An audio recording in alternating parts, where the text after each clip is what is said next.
Welcome to episode, I don't know what, episode 11 apparently. This is of the JBFH podcast. Still double digits. Yeah, double digits. Some stuff happened in, I don't know if you can hear me, if I'm too far away or not. Hello. That doesn't make any, I had headphones on so it makes no difference. Anyway.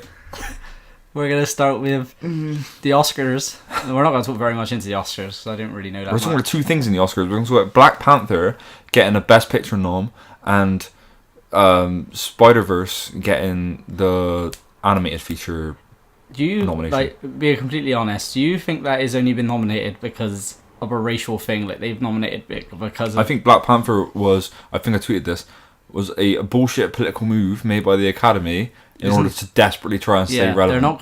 They're not gonna win it. No. The amount of films that came out last year that were better, it wasn't, like what you said, it wasn't even the best Marvel film last year. It was, if anything, Infinity War should have got that. Yeah, and I mean, I don't want to knock Black Panther too much. I don't think it's a bad film by any means. Like, it's not a bad film. It's, I don't know if you can hear me well if I look. You're looking at the screen. Yeah. No, I'm looking to see how long we've taken to get in, because like most other podcasts, for whatever reason, probably because people actually want to listen to them, they talk for a little bit before they get into the topics. We usually just go, "Hello, welcome to the," and we go straight into it. I was just saying, it was under a minute that we went straight to the topic. But get straight to the point, innit? This is no clickbait, you know that. Well, yeah. Anyway, I think with Black Panther, it wasn't a bad movie.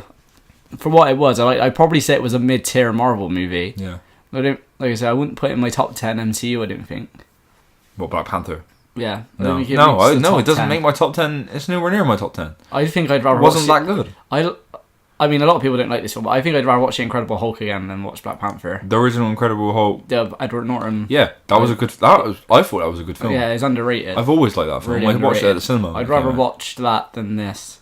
But if people are thinking like, oh, they've nominated it to kind of stay away from the race hate type thing, I don't think it's that. I think that what it is, they haven't got a host this year either. Yeah, right? Sure, they're not bothering. Yeah, they haven't got a host because of some shit that went down with Kevin Hart that we talked about last time. Yeah. Which was ridiculous, to be honest, but whatever. And fucking, what was it? What was the other thing? I forgot. I lost my train of thought. Oh yeah. So yeah, they've got no host, and their viewership is dipping every year. People still watch it, but like not. That's why they wanted to add the popular. That's why they want to do that, but they can't do that now. So what they've done is they thought, all right, no one's going to argue with this because one, it's an all-black cast, and at the moment everybody's on that train, which I like. I'm all for representation in cinema. I think it's good that it was a big blockbuster film, but last year before, Moonlight all-black cast won the Best Picture, and deservedly so. And yeah, so I mean, it can't be a thing of like. Because if I was the Academy and I didn't nominate Black Panther and people were jumping on a ratio, well, we all voted for Moonlight to be Best Picture last year. Yeah. So, do you know what I mean? And that's all black cast. I know it's not on the same scale of popularity, but Moonlight is a good film in itself. It's not only black people, it's gay black people. Yeah. Two birds with one stone. Yeah. True that. No, but I think what it is, like what I said, like I don't think if they haven't got a host yet, their viewership's dipping every year. And they knew that no one was going to argue, or the vocal minority, who are the loudest ones, won't argue with Black Panther being nominated because it's an all-black cast and they're all for representation, which I am as well. But at the end of the day, that wasn't that good of a film. Like it had plot holes in my opinion. Was Crazy Rich Asians nominated? Do you know off the top of your head? I don't know. I never even watched that. No, I never did. But I'm thinking that surely I know it's different because it's not the same scale as Black Panther in terms of like. But those are usually the ones that get the nods, though. Yeah. It's weird that... it's just weird. It's weird that... Well, it's not weird. It makes sense, but it's just annoying. You're right. It's annoying that... It's like Lady Gaga got a best... I think she got a... Did she get a best actor? Or best actress nomination. Yeah. Yeah. Right. She wasn't that good. Everyone's jumping... It feels like it's a popularity contest rather than actual... Are we judging based on performances and just art in general? I will say that film deserves to be nominated. I did think... I didn't think the film was that good. I thought it was good. I think it deserves to be nominated more than Black Panther. Yeah. I do think, which surprised me that he didn't get nominated, but if you say The Star Is Born doesn't get nominated for Best Picture, I think Bradley Cooper should get a directing nomination. Don't necessarily think he should win it. Yeah, but he definitely deserved to be nominated. No, There was nothing wrong with that. How that film was directed. And He's what I will nominated say for Best about Actor. yeah, he was good in it as well. And so is his brother in the film is nominated for Best Supporting Actor. He was brilliant in it as Yeah. well. But what I will He say tweeted about fucking time. what I will say about that film is like Star is Born, is that it was one of when you saw the music in that film, when they were actually playing the music on stage and stuff with the guitars and shit, Yeah. that felt like I was at a concert because the Yeah. sound is so good and stuff. It's, Like when it it is starts really well done. it, Yeah, as the well. film's really well done. It's just that I felt like the story itself was a bit meh. Like I didn't. I felt like it was trying to make you emotional when it hadn't earned it yet. Do you know what I mean? And this isn't supposed to be a Star Wars Born review, but this is just my. You've already got one of these. Yeah, true. I don't think I said that on the review either. I should have, because it really does feel like they're trying to like get some emotional pull on your heartstrings when they haven't really earned it yet. Because I don't really give a shit about most of these characters. Yeah. Anyway, I seen you tweet about, this is still in the Oscars, but not the same thing, about the Spider-Verse being nominated. Yeah, I don't have a problem with being nominated. Yeah. I just have a problem because I know that there are a lot of people out there that only animated film they saw last year or this year was Into the Spider-Verse, and they're saying yes, definitely, that should be nominated. It's like, what other shit did you see? Because there's a lot of animated films that come out every year. Because I always put, I don't know, I think we spoke about this before on a podcast, but I always think of Best Animated as like a pat on the head reward, like, because it's. You think it should be included? Just I think in film it should in general? be, yeah, because everything else is. There's loads of animated films They that don't are better in a year. Yeah. Like, at least deserve to be nominated than some of the other films. They don't have a best horror film. Yeah, exactly. Category. That's just so I think is a bit of a pat on your head. We don't actually class you as a good enough to be in the ranks of films. Yeah. So here, because I would agree with that, but I just feel because out of the animated films I've watched, out of the ones nominated, I've seen Isle of the Dogs, which I liked. I don't think it probably deserves to be nominated, but then I haven't seen a whole range of animated films, so maybe it should out of the spaces that are there. Yeah. Wreck-It Ralph 2 was quite good. I never watched it. I didn't watch many last year. That's why I can't weigh in on this conversation. The Incredibles 2 I watched, that got nominated. That was really good. I still think the first one's better, just because I feel like the second one kind of copies the formula in terms of the villain. They just kind of swap it with the wife instead of the dad. It looked like that from the trailer. Yeah. So, I mean, it kind of copies the first one. That's why I put. Plus, you got more of a connection with. Is she sort of having a bit of a midlife crisis herself as well? Is she not like? Really. She's not now. Not really. So why is she out doing shit and he's not? Because they asked her to do it. She's gonna say no, but so they ask her. They don't ask him. And then she's doing the crimes, and then somebody else is setting up the. And you find out who's setting them up, right. But it's not the same as like. Don't give any spoilers away. Do you know when Syndrome is obviously. In the first film. Yeah, he's at the beginning of it, and like you see he's Incredible and he doesn't want him about, and then it ends up flipping on him. It's not quite that. But like it's someone she meets through doing these missions, kind of thing, and then it flips, and it's not as strong as a refill as. But they were all was. superheroes by the end of the first one, and they were all going to work together and shit. But by the looks of the last scene in the first film, it starts off. It picks up straight from that. Right. So that scene where you see the Underminer, she has a family fighting the Underminer. Okay. And you see that they make more of a mess of it than. Yeah. You think they're going to? I would like to watch it. But yeah, I think that does it deserve the nomination? Yeah? I do. I think it's. Then again, like I said, the only films I've seen that are animated have all been nominated. But I think out of all of them, Spider-Verse is my favourite at least. And yeah, I we really did a like review on it, and I didn't think we had any real negatives on Spider-Verse. I didn't have any. Really. I think the only thing we said the villain was a bit underdeveloped, but then when you got so many people in it, you have to pick and choose what you're going to sacrifice. My only one little gripe with that film as well was sort of that, but also sometimes the animation was it hurt my eyes a little bit because it was a little bit blurry. Yeah, but it was supposed to be that. And it was cool. Like I hadn't really seen anything like that before, so yeah, it definitely deserves a nomination. Well, actually, I can't say again. I can't say that because that's like the only animated film I watched last year, so I can't say. I think it could probably break into that top because is it 10 spots for Best Picture? I don't know. I'm not sure, but I think it could probably break into that if I had seen more films. I think it can be 11. I don't know why I think that, but I swear I heard that. The thing is, they pick and choose. They add slots on when it benefits them to add slots on. Yeah. That's the only problem. The thing about the Oscars is it's all bullshit, really, because it's all about how much you campaign, how much money you put into your campaigning. The good thing about the Oscars, though, because how many films would you have not seen if they hadn't got nominated for something? There's bound to be films that you had seen They do. I think Whereas they when a film- alert you to films, 'Cause but when I don't watch a film. When a smaller film wins Best Picture, Yeah. you're automatically intrigued why it won Best Picture. But I don't watch films specifically because they were nominated or won No. Oscars. I watch usually I'll see a trailer, and I'll be interested in it, and I will see it at some point. And Because some films, because I've yet to watch the film that won Best Picture last year, the Shape fish of film. Water. Yeah, I bought it. I haven't watched it. I didn't give a fuck about it. I'm not gonna watch Some it. films you probably wouldn't have seen the trailer for. I got nominated. You look it up and think, "Oh, actually, that looks alright," and watch it. I think it does. It raises awareness, definitely. Yeah, for the smaller films. Yeah. So a lot of smaller films do get nominated in the Oscars. Films. This is why Black Panther doesn't need to be fucking unnominated. Yeah. Because one, it isn't very good, and two, it's already made a shit ton of money. It's better than Black Panther. It came out last year. Yeah, it is. Yeah, and Infinity War still isn't one of the best films of last year. It's definitely one of my favourites, but Yeah. if I'm looking objectively, Yeah. I don't think it's one of the best films I saw last year. No, It's definitely one of my favourites, though, because I enjoyed it a lot. But I think there's problems with it, definitely. I was surprised that there wasn't anything for it, and I don't think the film definitely needs to be nominated. But there was not really any buzz around Love, Simon and stuff like that, which I thought could have been. That was a decent film. I don't think it was good enough to be, but there was never any like talk about it. Like I thought it might be a film that gathers a bit of attention.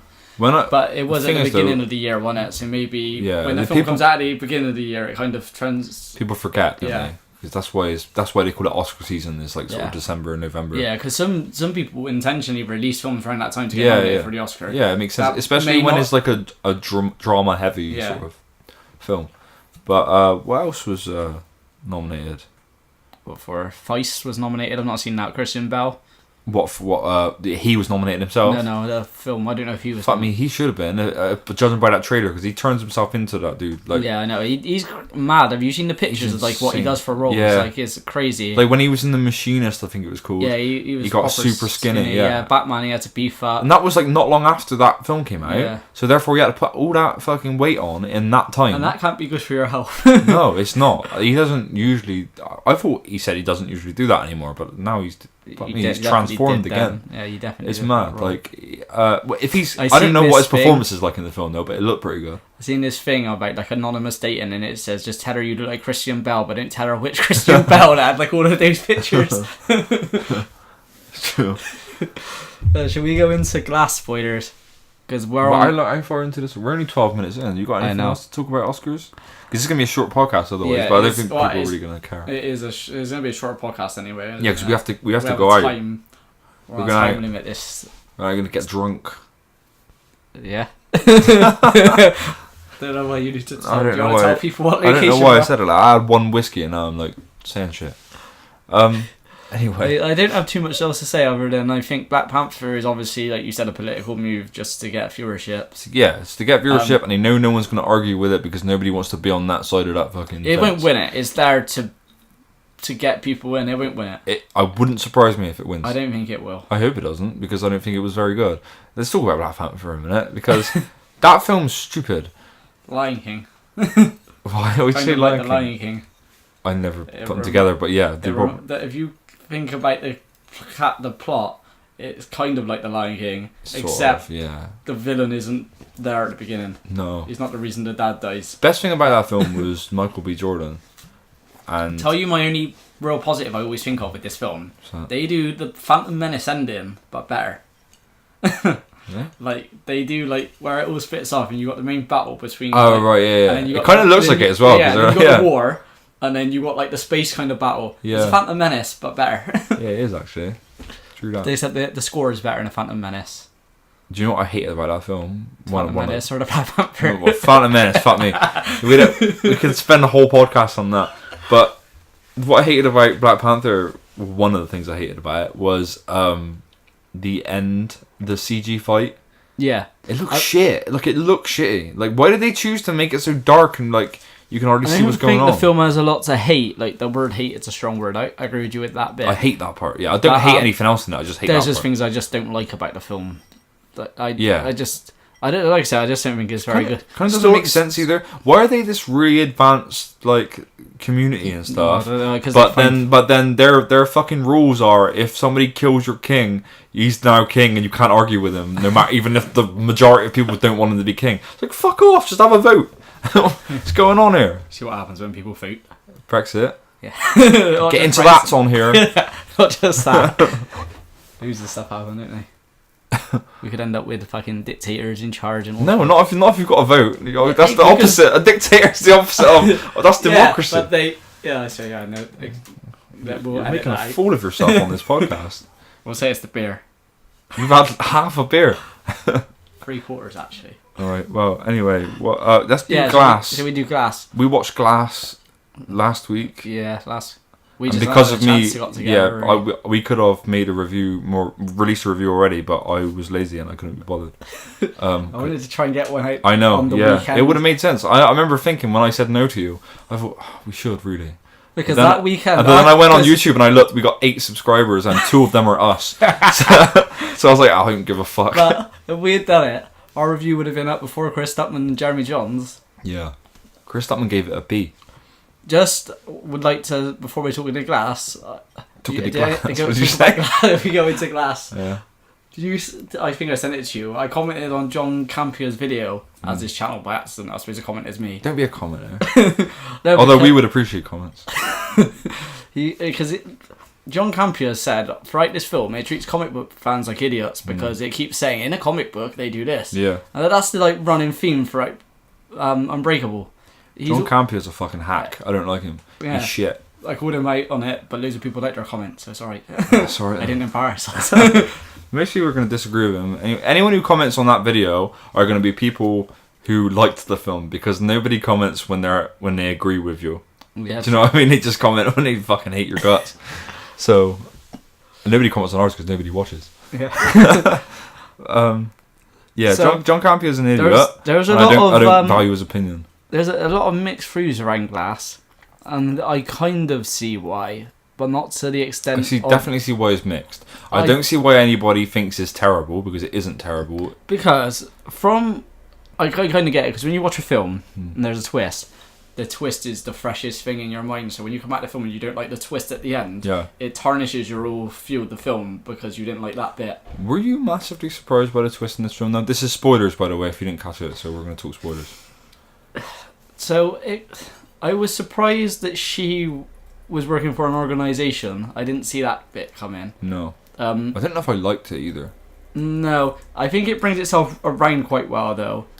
Like with Samuel L. Jackson, Mr. Glass had it planned. Yeah, he did. Recording. He knew that they weren't making it to that tower. Yeah, he had it planned that he were recording. I don't know whether he actually knew that they were agency people, but he had it planned. So he had the camera was recording.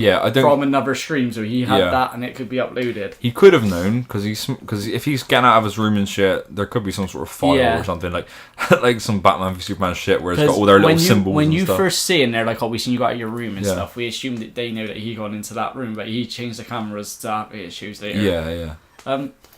I would have liked to seen a bit more of Bruce Willis because I feel like he barely spoke. David Dunn's character was very underutilized. Yeah. Like he could have had so much more. Yeah. To do, because to be honest, even though I really like Split, and I would say out of the 3 films, I think Split's the best. Unbreakable is my favourite. If you get what I mean. No, Unbreakable. No, I like Split more. I prefer Unbreakable. I didn't really like Unbreakable that much. I know it sounds stupid because like most people like it, but I was a bit bored watching it. And I'm not an idiot. Like I like slow films. I like slow films. It's just that film, it felt like sometimes it was unnecessarily slow. Because when he's like discovering his powers, he takes a very fucking long time lifting shit. Do you know what I mean? Yeah, because his I know, like I know, realistic. And I get it. I completely get why people like it, and I don't think it's a bad film at all. It's a film that if it was made today would have more of an impact than then, because of all the superhero films we get out now. That film, I don't think people would like it as much nowadays. I don't know. I think. Tell you what, though, with this, it starts off. I think it starts off well. What are you talking about now? About Glass. Glass. Yeah. Right. It starts off well. You see what David Dunn's doing, and he goes, "There was no need for an M Night Shyamalan." He does it in all his films, but that cameo was pointless, and he did not need as much dialogue as he needed instead. No. And why did he have to refer back to his last cameo? I think it was because he cameoed in Split as well. Yeah, which is fine. Yeah, and I think there was debate as to whether he was supposed to be the same character or not. And I think what he did was he had all that dialogue to clarify that yes, he is now the same character. He has always been the same character in every film. Yeah. Well, in every film in this universe. Well, they said Signs is in the same universe. Right. I've never seen Signs. I'm not a big Shyamalan fan, to be honest. I like Sixth Sense, obviously, and I like Unbreakable, Split, and He can be good. Like he knows what he's doing. yeah. A lot of the time, that Avatar Last Airbender, whatever it was called, could have been a lot better. I never watched it. Didn't look But very yeah, good. it starts off well. I think I liked seeing what David Dunn was doing, and then you see how he gets to I don't know what we called him, Kevin, the Beast, Yeah. and then The Horde. it feels like 3 different films.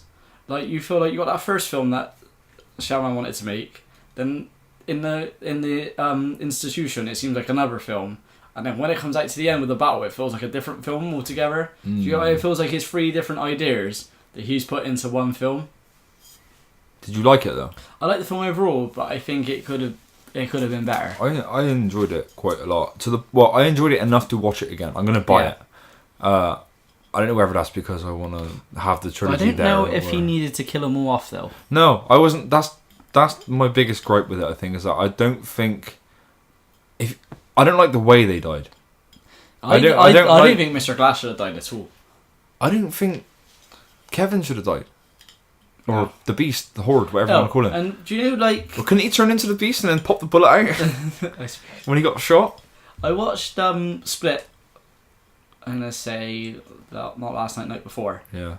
And I didn't feel now, after watching this as a negative I pulled up on Glass, I didn't feel like she would have that much of a connection with... No, she seemed pretty traumatised by what was going on in that one. I think this is only set like 2 weeks later or something like that. It doesn't feel like she'd have that much of an attachment to No. go and help him anyway. No. I feel like when like he gets captured, there would be more of an emotion about that's a good thing. But then again, she got abused by her uncle. I still don't feel like she finds out that he got abused, and she finds out what the Beast's motive as well. And then what she does at the end of that film, we know now. She grasses her uncle up and she gets put into a foster family. So maybe she has thought about it. Maybe, since but I don't then. feel like that's a long time to think It's not about. long enough. I think this film should have been like a year later because it's already a year later anyway after Split. No, wait, when did Split come out? It's like 2 years ago, wasn't it? Yeah, it was 2016, I think, 17. It's a while then. It's a while considering this film was supposed to be set like it is 2 weeks, isn't it? I am right in saying that. Yeah. 2 or 3, I think. Yeah, so it's not. It's weeks. It's not a year. So I think they should have just set it like a year later or something. It would have made more sense, but because you got more time to think about things and stuff like that. With this like organisation thing, it seems like I want to know when they come into play. It's technically David Dunn has obviously been doing this since the first film. So why now have they decided, it's time to come in? Yeah, I don't know. Is it just to do with the Split incident? But then Mr. Glass is in an institution. Why did they not? If he's that mentally weak and he breaks the glass, Also, if they wanted to kill him. They also, could have Mr. easily Glass, killed Mr. not Glass. technically a superhero. He's super smart and he gets hurt easily.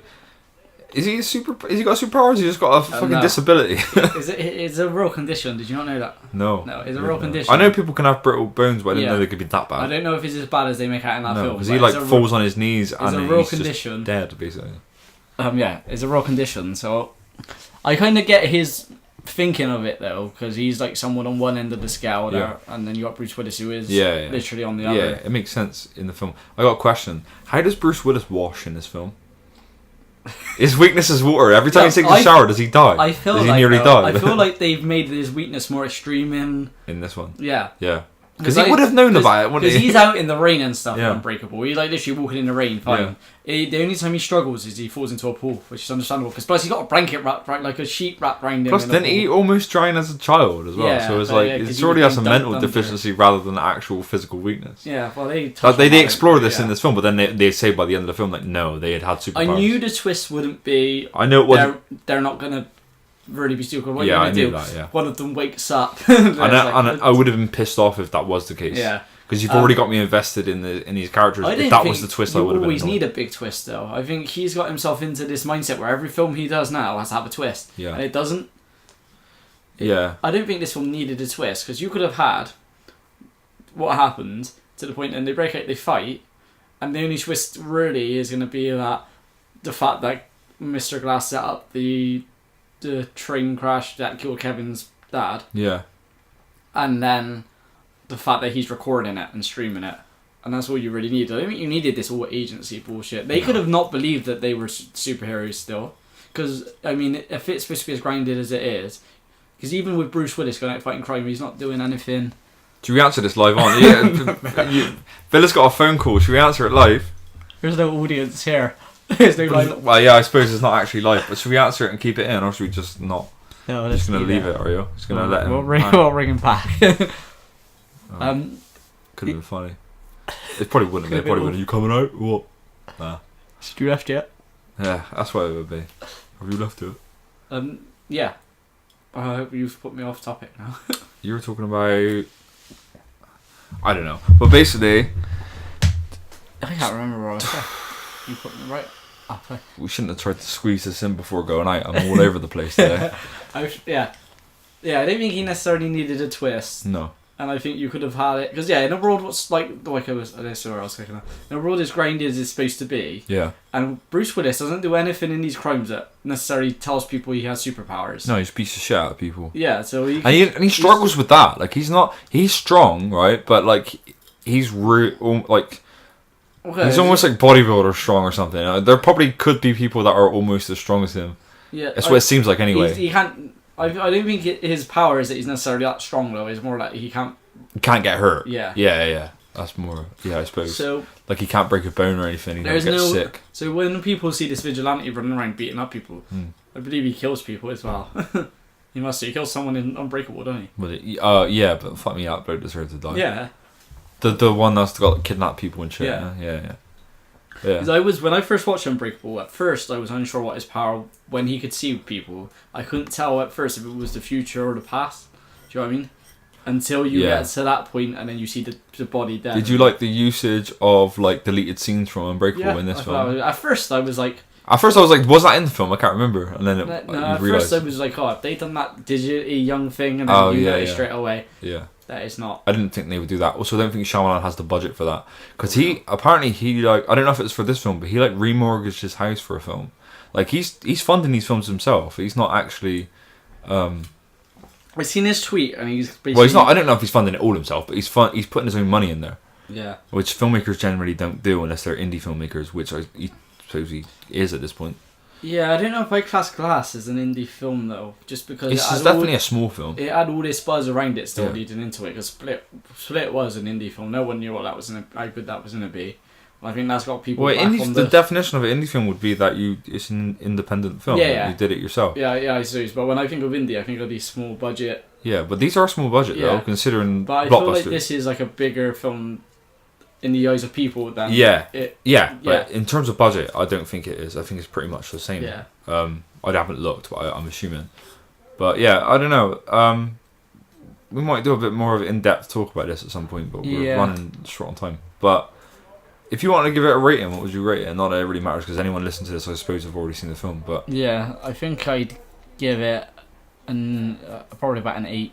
Yeah, I'd be about an 8 because I actually thoroughly enjoyed it. The twist threw me off a little bit with the secret organisation and shit, but it didn't bother me. Like it didn't bother me enough to ruin it. I think I said this, or one of us said this when we come out of the cinema, that it kind of feels like maybe like a bit of a take or a bit of a stab at like Marvel films and stuff like that, where everything needs to be connected into this one big. Yeah. There's, you know what I mean? And there's always an initiative. So I think that's probably a bit of a stab at that. I didn't like the very end with the people looking at their phones and shit and seeing the superhero video, because in reality, people are going to look at it. If this was real, people would look at it and go, "That's fake." Yeah, exactly. You know what I mean? So it's like that didn't make sense to me. Really, I got what he was going for, but it didn't. I don't think it really worked. I think he runs the line of being kind of cringe at some point. Yeah. It's like the too on the nose with stuff. Yeah. Maybe he should have left it open, you know what I mean? Yeah. But yeah, in general though, I like the film. I just didn't like the way that they died at the end. Yeah, I didn't mind them dying, but they didn't needed to die. No, they didn't. They could have lived, or at least I think Kevin should have lived because he had a chance to be redeemed. Because with love, by I forget the girl's name, but yeah. I think them all dying was a way to basically say this is a trilogy and that's what it's going to be. Yeah. Because if one of them had lived, there's a possibility then people are going to be they're going to make one that continues from this. Yeah, I think it was his best way you could think of to wrap it up. If you looked at like the Rotten Tomato scores of these films, I don't think it's fair. is like a 60, and then I think Split is like an 80, maybe 70, Yeah. and then this is 36. But if you look at their average ratings, Yeah, and if you look at the audience score, it's a lot higher. yeah, but the average rating for all three films on, I think it's IMDb, Yeah. is 7.3. All of them have the same average rating. Right. So It tells you that a lot of people don't hate the film. I would say if you've seen, I think people are more critical on Shyamalan than they should be sometimes as well. Yeah, because he made a few shit films, and then all of a sudden and if you look at like Unbreakable reviews, people didn't like that originally, did they? No, in the Rotten Tomatoes, a lot of the words it uses, the twist isn't as good as the twist in The Sixth Sense. Yeah, so they're judging and you're comparing it then, they're not the same Yeah. films, they're completely different films. Yeah. And you've got to, that tells you that these critics aren't judging the film just solely on that film. No. And I can kind of see why with maybe this one, because it does connect to the others, but at that time, with The Sixth Sense and Unbreakable, they're two completely different films. Well, we're going to have to wrap it up, but this was not a podcast, I would say. This was more of a talk. It's a discussion. I might just call it a podcast anyway, though. Yeah. Because it's easier. It's a short one. Was it like 40 minutes? Wait, no, 30 minutes. That's right. Short podcast this week. We're going to do another one very soon, hopefully. Yeah. We might talk about Glass properly when we're not rushing it. Yeah, I'll write down some shit and I'll talk about my actual points. I'm sure there's more things. I would have liked to speak about the Spider-Man trailer as well, but we're short on time, so. Alright, well, how are we going to end this one? I never know how to end them. No. I've said catch you on the flip side too many times, and I didn't even say that. I don't think anyone would know, though, because anyone listening to this probably didn't listen to the other, 9 or whatever podcasts we did. Alright, anyway, goodbye. We're going to go out and drink and have fun for Bitta's birthday. Woohoo!